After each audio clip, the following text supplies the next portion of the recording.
आज मैं लेके आ गई हूँ एक बहुत ही दुखदमय घटना जो हुआ है कि 8 इंडियन एक्स नेवी ऑफिसर्स को कतार में डेथ पेनल्टी दे दिया गया है। उसी पे एक रिएक्शन दूंगी। बड़ी खबर आ रही है। कतर की अदालत से 8 पूर्व भारतीय नौसेना के अधिकारियों को मौत की सजा पर विदेश मंत्रालय का बयान अब सामने आया है। कहा जा रहा है कि फैसले से वो गहरे सदमे में है और सभी कानूनी विकल्पों पर फिलहाल विचार हो रहा है। जिन्होंने कई शिप्स को कमांड किया है उनको फांसी की सजा का ऐलान कतर के द्वारा कतर की कोर्ट में। तो इस खबर के सबसे पहले तो दर्शकों को आप इसके थोड़ा बैकग्राउंड के बारे में बता दीजिए कि पूरा मामला।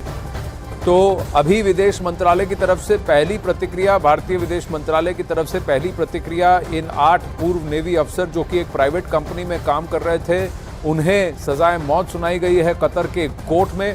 और जिसकी वजह से अब ये कहा जा रहा है कि जितने भी लीगल ऑप्शंस हैं, कानूनी विकल्प हैं, उन पर विचार हो रहा है।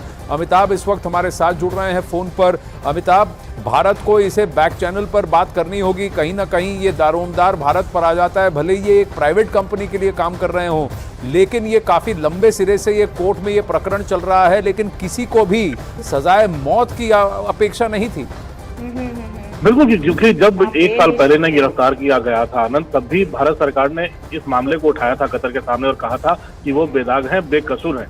लेकिन कतर में इन पर मुकदमा चलता रहा और इतनी जल्दी जब हमास इजराइल युद्ध के समय भारत ने एक लाइन ली है, उन्होंने हालांकि फलस्तीन को भी फोन किया है और उन्होंने प्रधानमंत्री मोदी ने हमास और इजराइल के पक्ष में भी बयान दिया है। उसके बाद भारत ने जिस तरह से G20 में अपना पक्ष रखा है, एक कॉमन घोषणा पत्र लाकर, तो मुझे लगता है कि बढ़ती जो ताकत है भारत की और भारत के स्टैंड को लेकर जो एकाएक अदालत का फैसला है, तमाम चीजों को जोड़कर भी देखा जा सकता है। लेकिन भारत सरकार कानूनी पक्ष पर भी विचार कर रही है। आगे की अदालत में इसको चैलेंज करने का ऑप्शन है। दूसरा एक बहुत बड़ा ऑप्शन होता है जो आपको शायद आनंद जानते ही होंगे कि कतर के अमीर तमीम बिन अहमद अल थानी के पास भी विकल्प है, उनको माफी देने का अधिकार है। और कतर में माफी भी 2 मौकों पर अमीर कैदियों को देते हैं। पहला रमजान के मौके पर जब वो निकल चुका है, लेकिन दूसरा है राष्ट्रीय दिवस जो होता है 18 दिसंबर को, उस दिन भी कतर के अमीर माफीनामा देते हैं। तो एक उस दिन भी माफी का मौका है। तो मुझे लगता है कि घड़ी बड़ी तेजी से आगे बढ़ रही है और कूटनीतिक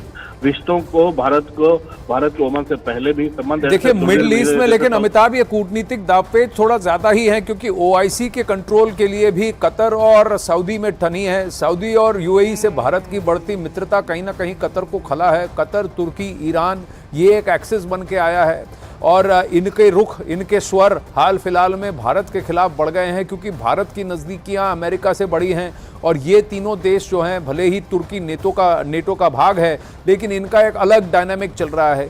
कतर के साथ इससे पहले भी राजनीतिक इश्यूज हुए हैं, क्योंकि कतर ने ही जिससे क्लियर हो जाएंगी बात। पहला सेंटेंस आपको बताना चाहता हूं कि ये बात समझना कि फांसी की सजा देना और फांसी पे लटकाना 2 अलग अलग चीज होती है। एक चीज कि हमारे पड़ोसी देश ने भी कुलभूषण जाधव को फांसी की सजा तो दे दी, औकात नहीं थी लटका दे। फांसी की सजा हम जा सकते हैं, हमारे पास 10 जगह है जाने के लिए। अभी तो ये तो पहले शुरुआत हुई है, अभी तो शुरुआत हुई है। इसके बाद अभी 10 रास्ते हैं। हमारा डिप्लोमेटिक प्रेशर काम करेगा और कतर फांसी पे लटका सकता है, लटका ले, जिंदगी भर की दुश्मनी ले लेगा हमसे, याद रखियो। हम वहां बैठे हैं, we are sitting there, I2U2 में हम आपके पड़ोस में बैठे हैं।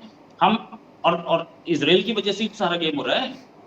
तो इजराइल पड़ोस में बैठा है और इजराइल इस समय खार खाया हुआ है। और कतर की अगर आप बात कर रहे हो तो वही कतर है जहां पे हेडक्वार्टर था इस तालिबान का। और ये कतर जो है ये अमेरिका से भी परे नहीं जाता। इस समय अमेरिका को हमारी कितनी जरूरत है सबको पता है। हम इजराइल को सपोर्ट करें तो हम वहां पे अपना प्रेजेंस बनाए हुए हैं और हमारी अच्छे रिलेशंस हैं वहां पे, ये बात याद रखना। कतर जो कर रहा है उस पर हमारी पैनी नजर है। हमारे 8 ऑफिसर्स का मामला है, हमने एक को कुछ नहीं होने दिया, बाल बांका नहीं होने दिया उसके कुलभूषण यादव का। तो इसका क्या करेंगे? अब आगे केस क्या है? ये 2002 का, अगस्त 2002 का केस है।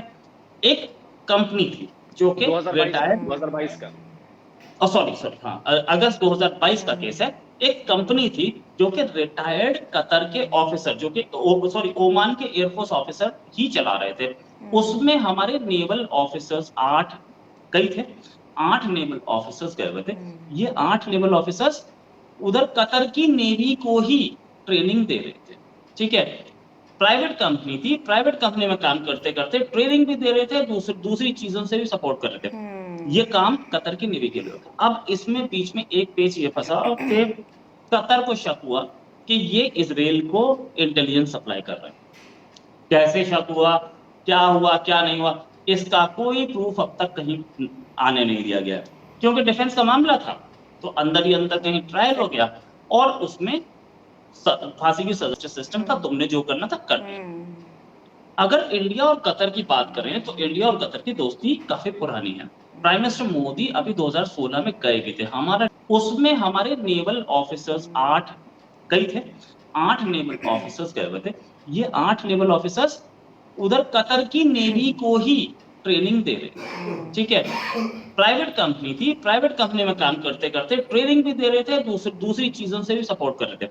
ये काम कतर की नेवी के लिए होता। अब इसमें बीच में एक पेच ये फंसा कि कतर को शक हुआ कि ये इजराइल को इंटेलिजेंस सप्लाई कर रहा है। कैसे शक हुआ, क्या हुआ, क्या नहीं हुआ, इसका कोई प्रूफ अब तक कहीं आने नहीं दिया गया, क्योंकि डिफेंस का मामला था, तो अंदर ही अंदर कहीं ट्रायल हो गया और उसमें फांसी की सजा भी दे दी गई। चलो ठीक है, तुम्हारा अपना जस्टिस सिस्टम था, तुमने जो करना था कर दिया।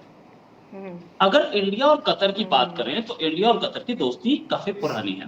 प्राइम मिनिस्टर मोदी अभी 2016 में गए भी थे, हमारा ट्रेड भी अच्छा है और इंडियन एक्सपैट्रिएट्स, इंडियन जितने लोग वहां काम करते हैं अगर देखें तो 7.5 लाख से ज्यादा हैं, ठीक है। हम दोनों कंट्रीज के रिलेशंस खराब नहीं है, मैं लोग बोलते हैं अच्छे नहीं है, मैं कहता हूँ खराब भी नहीं है, ठीक है। एक चीज होती है खराब होना, पाकिस्तान टाइप, पाकिस्तान से तो खराब है ना, वो नहीं लटका पाया, तो हम क्या करेंगे। अच्छा, हमारे इतनी डेडिकेटेड फोर्स है हमारे पास, इतने डेडिकेटेड लोग हैं हमारे पास। अगर कतर को देखिए, अभी तो डिप्लोमेसी से बात चल रही है, पर अगर कतर को कोई भी गलतफहमी है अपने बारे में, तो गलतफहमी भी दूर रखने की सलाहियत भारत रखता है। ये 2 साल हो गए, 1 साल हो गया और अमेरिका ने कहीं पर बम नहीं गिराया, खून खराबा नहीं करा, वापस आ गए बॉस मैदान में मॉल के अंदर, और जो आया सामने तर तर तर तर तर ऐसे उसने जैसे कि पानी आप देते हैं ना लॉन में अपने पानी, उसने इस्लाम के खिलाफ क्या बोला, इस पे भड़क जाएंगे लोग, और जाहिर सी बात है कोई भी भड़क जाएगा। कतर ने 8 भारतीय नौसेना के जो पूर्व अधिकारी थे उनको सजाए मौत सुनाई।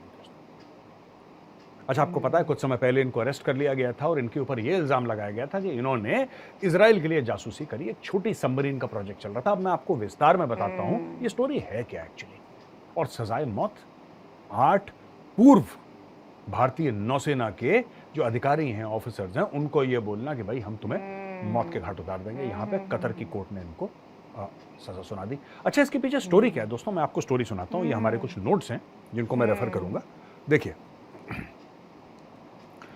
पहली बात तो ये कि भारत ने बोला ये शॉकिंग है और भारत ने बोला कि हम इसके ऊपर बात करेंगे कतर से, पहली बात। दूसरी चीज ये है कि तो दोस्तों ये जो कंपनी थी जिसके लिए लोग काम कर रहे थे उसका नाम है Dahra global technologies and consultancy limited, और उसका जो मालिक था जिसने शुरू करी थी कंपनी, उसका नाम खमीस अल अजमी, ये रिटायर्ड स्क्वाड्रन लीडर था रॉयल ओमानी एयरफोर्स का।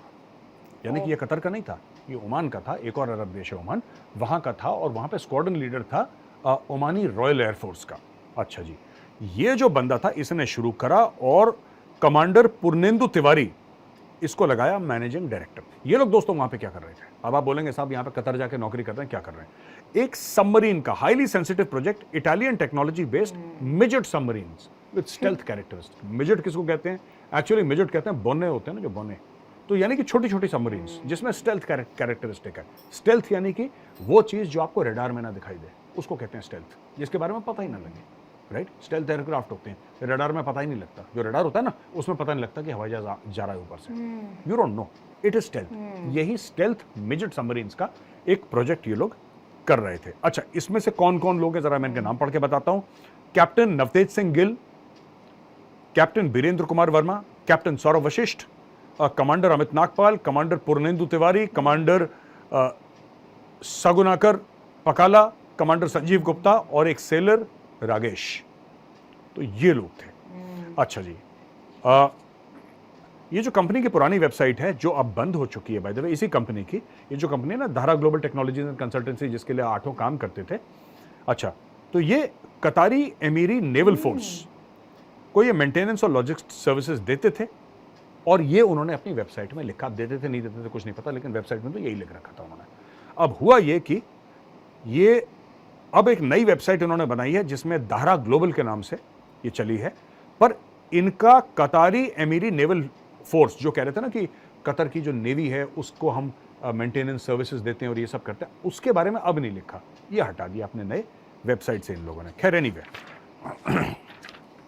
हाँ तो दोस्तों ये रहा वीडियो। ये बहुत ही ज़्यादा चौंकाने वाले इंडियंस के लिए तो है, जो इंडियन गवर्नमेंट आगे चल के इस विषय में बहुत ज़्यादा मुझे लगता है प्रेशराइज करेंगे कतार को, ओमन को।